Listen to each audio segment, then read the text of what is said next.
আর জুলাই ব্যবসা এখন বন্ধ করতে হবে। আমরা দেখি যে এখনো জুলাই 24 মাস হয়ে যাওয়ার পরও এখনো হচ্ছে অনেকে জুলাইকে গালিগালাজ করে, দিয়ে গালিগালাজ করে। তারা বলে জুলাই নাকি মিথ্যা, একটা সাজানো নাটক ছিল।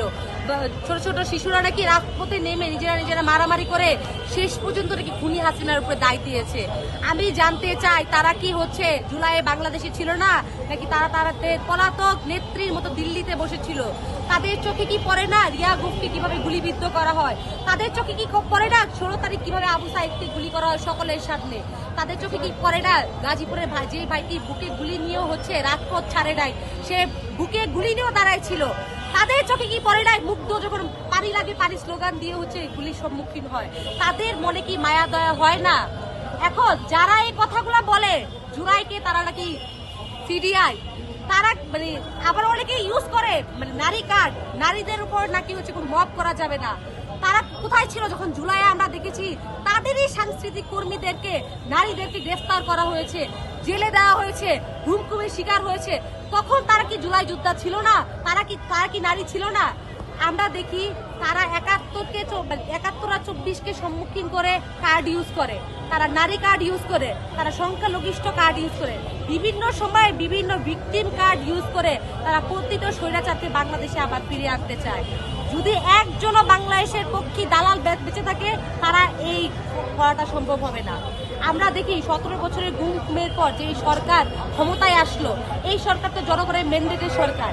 এই সরকার ক্ষমতায় এসে এখনো হচ্ছে জুলাই সনদ হচ্ছে বাস্তবায়িত হয়নি। আমরা জেনেছি আজকে রায় এসেছে এই সনদকে বাস্তবায়িত করা হবে।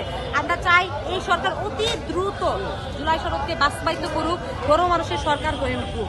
এখন যারা নাকি জুলাইকে গালিগালাজ করে তারা কাদের সঙ্গী ছিল আমরা কি তা জানি না?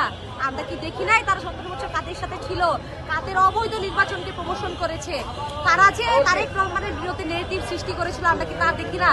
আমরা জানতে চাই তারেক রহমান এখনো কেন তাদেরকে গ্রেফতার করে না? তারেক রহমানকে তাদেরকে গ্রেফতার করতে হবে। যদি কেউ জুলাইকে গালি দেয় এই গালি সর্বপ্রথম আমাদের মাননীয় প্রধানমন্ত্রীর উপরে লাগবে, কারণ তিনি তো আমরা দেখেছি ভিডিও কলের মাধ্যমে জুলাইকে নেতৃত্ব দিয়েছে।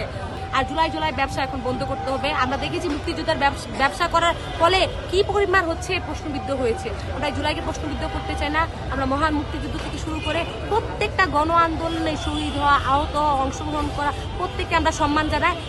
জাবের ভাই, ইনকলাব মঞ্চের জাবের ভাই, ইনকলাব মঞ্চের ঝুমা আপু, এনারা হচ্ছেন একেবারে গড়া হাদি ভাইয়ের সদস্য বান্দা, যারা ইনসাফের প্রথম সারির মানুষ।